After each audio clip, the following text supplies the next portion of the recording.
ሰላም ውድ አድማጮቻችን፣ መድፈኞቹ ወደ ሩብ ፍጻሜ በአውሮፓ ቻምፒዮንስ ሊግ ማለፍ ችለዋል።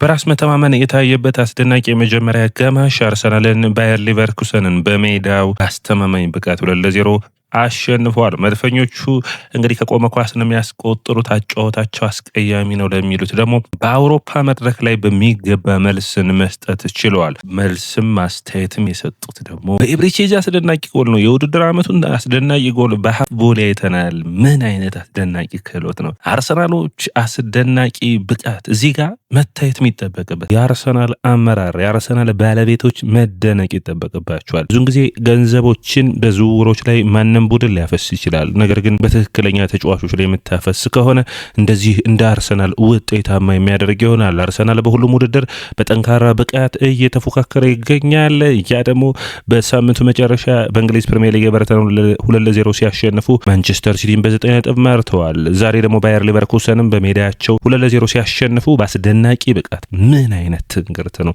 ምን አይነት ጎል ነው! አድማጮቻችን ኤብሪቼዚ እንግዲህ ሲታሰብ ከአርሰናል ካሌንድ የወጣ በጣም አስደናቂ ክህሎት ያለው እንዲሁም ደግሞ ከኢያን ራይት ጋር ለአርሰናል ሲፈርም ደግሞ ደስታቸውን የገለጹበት በጣም አስደናቂ የሆነ የአርሰናል ጋር ጥሩ የነበረ ወደ አርሰናል የተመለሰበት መንገድ በጣም አስደማሚ ነበር። የቶተናሙ የደርሶ መልስ ጨዋታዎች የሚነሱ ነበር። አሁን ደግሞ የቻምፒዮንስ ሊግ ጎሉን ያስቆጥሯል። አስገራሚ ጎል ነው ያስቆጠረው። እንግዲህ ዴክላን ራይስ በውድድር ዓመቱ የመጀመሪያውን የአውሮፓ ቻምፒዮንስ ሊግ ጎሉን በአስደናቂ ሁኔታ ሁለተኛ ጎል አስቆጥሯል። ቪክቶሪዮ ኮሬስ አርሰናል ወደ ሩብ ፍጻሜ ማለፉን ተከትሎ የቀድሞ ክለቡን ስፖርቲንግ ሊዝበንን የሚገጥም ይሆናል። ተጠባቂ ነው የሚሆነው እንግዲህ ይህ ጨዋታ። አድማጮቻችን ጨዋታው እንዴት አገኛችሁት? የእናንተ የጨዋታው ኮከብ ማን ነበር? በንይታ ዴክላን ራይስን መርጫለሁ። ኤብሪቼዚንም መምረጥ የሚቻልበት እድል አለ። የእናንተን አስተያየትና ኮሜንት የሚጠብቅ ነው የሚሆነው። ባየር ሊቨርኩሰንን ላይ ግን አርሰናል ብልጫ ወስዷል። በባየሬና የተደረገው ሁኔታ ዛሬ በኤምሬትስ አልተደገመም። በመጀመሪያው አጋማሽ የመጀመሪያ ፊሽካው ከተነፋ ጀምሮ አርሰናል በጣም ጠንካራ ነበር። 12 ሙከራዎችን ያድርጓል። ከ12ቱ ሙከራዎች ግብ ጠባቂው ጀምስ ባላሲስን በጣም ማድነቅ የሚጠበቅበት ነው። በጣም አስደናቂ ክህሎት ያለው ጥሩ ፐርፎርማንስ ያለው ግብ ጠባቂው ነው ያየሁት። በአጠቃላይ ግን የኤዜ ሹት አስደናቂ ነበር። አርሰናሎች እንግዲህ በአስደናቂ ፐርፎርማንሳቸው ውስጥ መነሳት የሚጠበቅባቸው ነጥቦች አሉ። የዴክላን ራይስ ሁለተኛ ጎል በ63ኛው ደቂቃው የተቆጠረበት መንገድ፣ ማይክል አርቴታ ተጫዋቾቹን የመረጠበት መንገድ የሚነሳ ነው። ዴቪድ ራያ የአርሰናል እንግዲህ ተጫዋቾች ብቻ ሳይሆን የአርሰናል ደጋፊዎች ተነስተው ያጨበጨቡለት የክርስቲያን ኮፋናን ኳስ ያስቀረበት መንገድ በጣም አስደማሚ ነው። መነሳት የሚጠበቅበት ነው። በአጠቃላይ ወደ አድማጮቻችን ስለ ጨዋታው የምንላችሁ ነጥቦች አሉ። ታዲያ ይህንን ያያ ስፖርትን ላይክ፣ ሼር፣ ኮሜንት፣ ሰብስክራይብ ማድረጋችሁን አትርሱ። ወደ አድማጮቻችን ስለ አውሮፓ ቻምፒዮንስ ሊግ ሲታሰብ መድፈኞቹ በዋንጫ ካዝናቸው ውስጥ ከሌላቸው ዋንጫዎች ውስጥ አንዱ ይህ የአውሮፓ ቻምፒዮንስ ሊግ ዋንጫ ነው። ታዲያ ይህንን ዋንጫ ዘንድሮ አርሰናል የማሳካት እድሉ ምን ያክል ነው? ትልቁ ሂደት ነው። ነገር ግን አርሰናል አሁንም ቢሆን ስፖርቲንግ ሊዝበንን ጥሎ ማለፍ የሚችል ከሆነ ወደ ግማሽ ፍጻሜ በቀላሉ መግባት የሚችል ነው የሚሆነው። ከግማሽ ፍጻሜ ወደ ፍጻሜ ዋንጫውን ሲያሳካ ይሆን? ተጠባቂ የውድድር ዓመት መድፈኞቹ ይጠብቃቸዋል። ታዲያ ከፊታቸው ያለውንም የካራባኦ ካፕ የዌምብሌይ ጨዋታ መርሳት የሚቻል አይደለም። እንግዲህ ማይክል አርቴታ ባለፉት 6 ዓመታት አርሰናልን ለዋንጫ ፉክክር ቢያበቃውም ዋንጫዎችን ማሸነፍ አልቻለም የሚል ከባድ ተቃውሞ፣ ከባድ ወቀሳ ይደርስበታል። ነገር ግን አርሰናል በውድድር ዓመቱ አስደናቂ የሚባለውን ጎል ባየር ሊቨርኩሰን ላይ የ27 ዓመቱ ኤብሪቼዚ ማስቆጠር ችሏል። አርሰናል ጨዋታውን የጀመረበት መንገድ በጨዋታው የማይክል አርቴታ ያሰላለፍም ቤን ዋይትን ወደ ቋሚ አድርገው ቲምበር በጉዳት ስለሌለ ከዛም ውጭ የተለመደውን አሰላለፍ ነው ማሰለፍ የቻለው። ያው ኤዜ፣ ሳካ፣ ዮኮሬስንና እንዲሁም ደግሞ ሊያንድሮ ትሮሳርድን መርጧል። ስለ ትሮሳርድ ሲወራ ሁሌም መነሳት የሚጠበቅበት ለአርሰናል ሁሉ ነገሩን መስጠት የሚችል የቡድን ቅርጹን መለወጥ የሚችል በተለይ በሁለቱ መስመሮች መካከል ኦቨርሎድ እያደረገ በሁለትና በሶስት አጋጣሚ ግብ ጠባቂውን በሚገባ በሀፍ ስፔሱ ላይ መፈተን የቻለ አስደናቂ ተጫዋች ነው ትሮሳርድ። ባለፉት ጨዋታዎች በጉዳት አልነበረም ነበር፣ በኤቨርተኑ ጨዋታ በተለይ።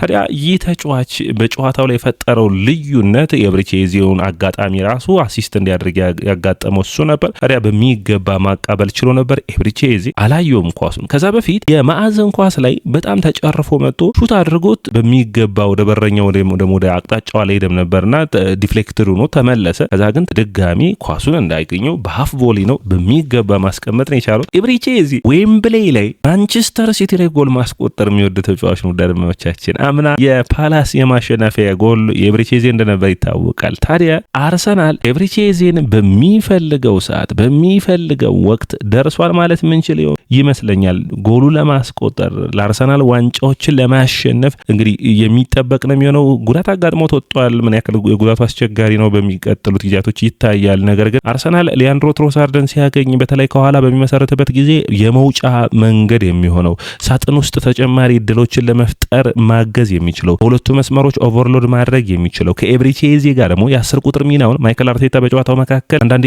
ሊያንድሮ ትሮሳርድ የ10 ቁጥር ሚናውን ሲይዝ ኤብሪቼዚ ወደ መስመር ሲወጣ ይታይ ነበር። በጣም አስደናቂ ነው። ኤብሪቼዚ ጎሉን አስቆጠረ። እሱ በወቅቱ የአርሰናልን ባጁን እየጠቆመ ነበር። ነገር ግን በሚገባ ባጁን መያዝ አልቻለም ነበር። ነገር ግን የሳሊባ የደስታ አገላለጽ ሙሉ ስብስቡን አንዳንዴ ባለፉት ዓመታቶች አርሰናል 31 ሹት 40 ሹት አድርጎ ኦን ታርጌት ሞክሮ ከ10 በላይ የሚሆኑትን አርሰናል ጎል ሲያስቆጠር ግብ ጠባቂው ተደንቆ ይወጣ ነበር አይደለ? አሁን ያ ታሪክ የሚሆን ይመስለኛል። ይህ ስብስብ ምን ይለየዋል ካላችሁኝ ኤክስ ፋክተር አለው።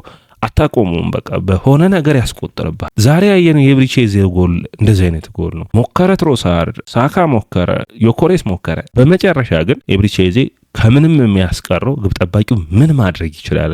ቢቆም ራሱ እኮ ይዞት ይገባሉ። ደልማቸው በጣም አስገራሚ ነው። ከመረቡ እንዴት እንደተመለሰ ራሱ በጣም የሚገርም አጋጣሚ ነው። ታዲያ በጣም አስደናቂ ክህሎት ነው። እንግዲህ መድፈኞቹ በአውሮፓ ቻምፒዮንስ ላይ 10 ጨዋታዎችን አድርገው 9ን አሸንፈው አንዱን አቻ ወጥተዋል። በጣም በሚገርም ሁኔታ በአስደናቂ ሁኔታ ቦዶ ግሌምትና ስፖርቲንግ ሊዝበን ደግሞ እንግዲህ ቦዶ ግሌምትን ሁኔታ 3-0ና በ5-0 ሁኔታ ቀይሮታል ስፖርቲንግ ሊዝበን። ታዲያ ስፖርቲንግ ሊዝበኖች አሁን አርሰናልን ይገጥማሉ። ተጠባቂ የሚሆን ጨዋታ ነው። እንግዲህ አምና አርሰናሎች በሚገርም ሁኔታ ወደ ስፖርቲንግ አቅንተው 5-1 ማሸነፋቸው የሚታወቅ ነው። ቪክቶር ዮኬሬስ የቀድሞ ክለቡን የሚገጥም ይሆናል። ለመድፈኞቹ ትልቅ የሚያግዝ ነው የሚሆነው። የመጀመሪያ ጨዋታቸውን አርሰናል ማንንም ቡድን እስከ ፍጻሜው እስከሚያገኝ ድረስ የመጀመሪያው ጨዋታውን ከሜዳ ውጭ ነው የሚያደርግ። ያ ትልቅ እድልን የሚሰጠው ነው የሚሆነው። መድፈኞቹ እንግዲህ ይህ ስብስብ በመጥፎም በጥሩም ወቅት በብቃት እንደቀጠለ ነው የሚገኘው። ታዲያ አሁን በአራቱም ውድድሮች በሚገባ እየተፋለመ ይገኛል።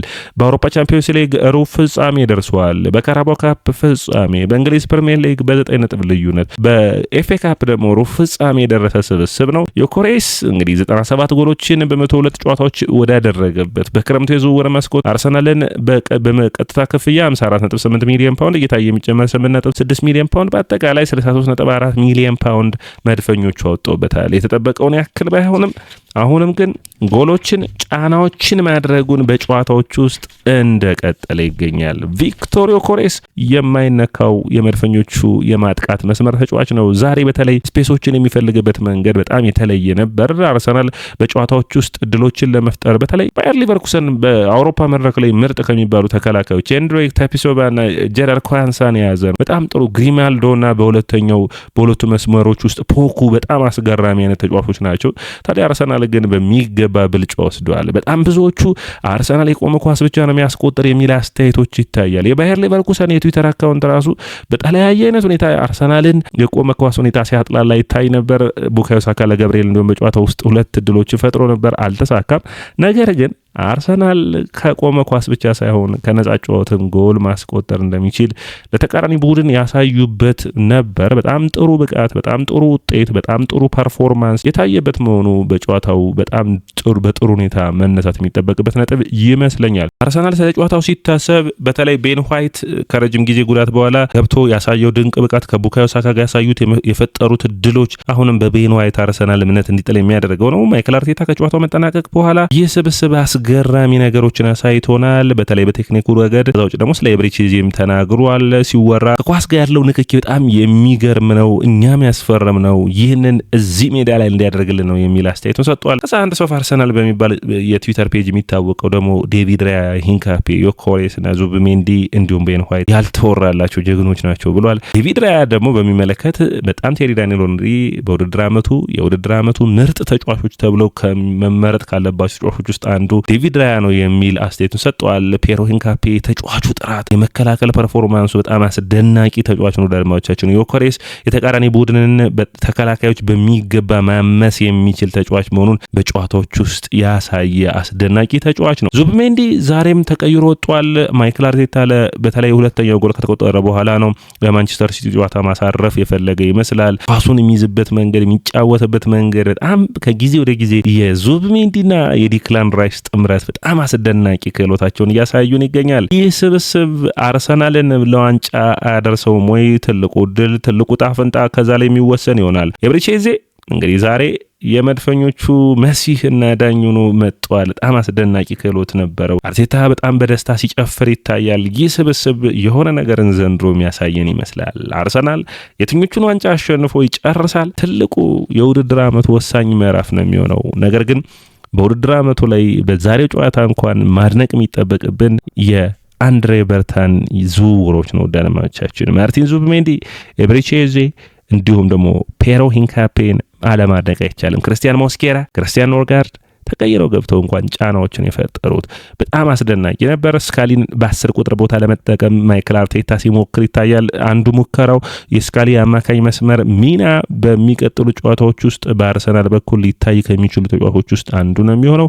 አርሰናል እንግዲህ ከማንቸስተር ሲቲ ጨዋታ በኋላ አገራት ጨዋታ ይኖራል። ከዛ በመቀጠል በሳውዝሃምፕተን እንዲሁም ደግሞ ወደ ስፖርቲንግ ሊዝበን የሚያቀናው ወደ ሊዝበን ወደ ፖርቹጋል ዋና ከተማ ሊዝበን፣ በመቀጠል ደግሞ በተጠባቂ የሆነው የበርንማውዝ በሜዳው የሚያስተናግድ ይሆናል። ከዛ ስፖርቲንግ ሊዝበን ጋር መልሶ ከተጫወተ በኋላ በኤሚሬትስ በቀጥታ ወደ ማንቸስተር ሲቲ የሚያቀናበት ነው የሚሆነው። ተደራራቢ ጨዋታዎች አሉ። መድፈኞቹ ዘንድሮስ የእንግሊዝ ፕሪሚየር ሊግን እንዲሁም ሌሎቹን ዋንጫዎች የማሳካት በተለይ ደግሞ ሁሌም የሚናፍቁትን የአውሮፓ ቻምፒዮንስ ሊግን ዋንጫ ማሸነፍ ትልቁ ህልማቸው ነውና ያሳኩታል ወይ? ትልቁ ጥያቄ ነው። ወደ አድማጮችን የስፖርት ነው። የስፖርትን ላይክ፣ ሼር፣ ኮሜንት፣ ሰብስክራይብ ማድረጋችሁን አትርሱ። እናንተ ላይክ፣ ሼር፣ ኮሜንት፣ ሰብስክራይብ ብዙዎቹ ጋር እንደርስ የሚያግዘን ነው የሚሆነው።